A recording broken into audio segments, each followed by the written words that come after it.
Welcome to Movie Film, I'm Carl, and we're back on the hunt for a WWE film starring a WWE Superstar that's actually pretty good. But when I was a kid, one of my favourite WWE Superstars was the Rattlesnake, Stone Cold Steve Austin. What? And in my research, I found Stone Cold Steve Austin is in a WWE film called The Condemned. What? Along with Vinny Jones and some other people you probably don't even know their names. So that's the film we're focusing on this episode. Surely it can't be as bad as the previous four. And The Condemned was made in 2007, or at least it was released in 2007, just a couple of years after The Marine, and well before the previous films we watched like Vendetta and Armed Response. So the premise of the movie, it's basically like Hunger Games, or similar to like a PvP video game mixed with a reality TV show. In the movie, a load of convicts and death row inmates are selected to be on this show. They're all put on an island and they all have to kill each other. The last man surviving gets his freedom. As I say, very similar to Hunger Games, which is a group of people who all have to kill each other and the winner is great. Now it's one of those movies where it has a couple of better known people in it, and obviously they're going to be the last two people surviving. Vinny Jones and Stone Cold Steve Austin were always going to be the final two because they're the best known people. It was an action-packed film.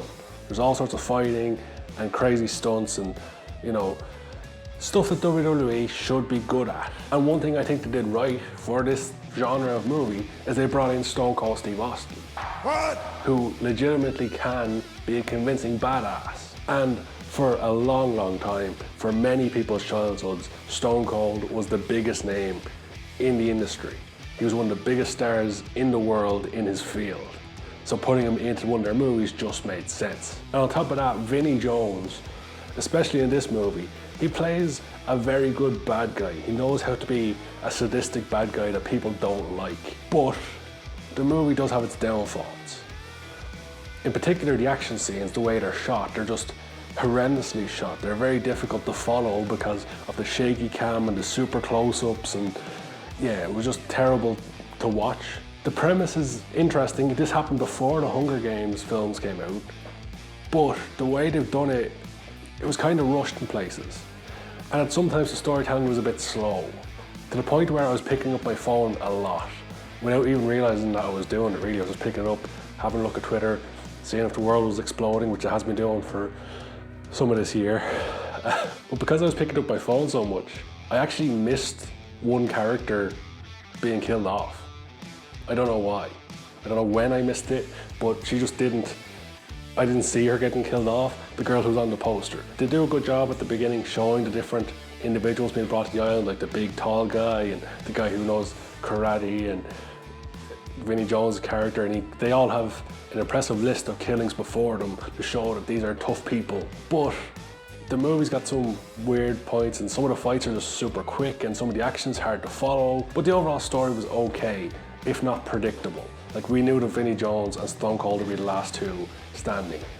They tried throwing in a side part where Stone Cold wasn't actually a criminal and he was like a secret agent who was undercover, and he was caught when he was undercover, and that's why he was abandoned by the government, and was kind of trying to redeem him despite the fact that he kills loads of people anyway.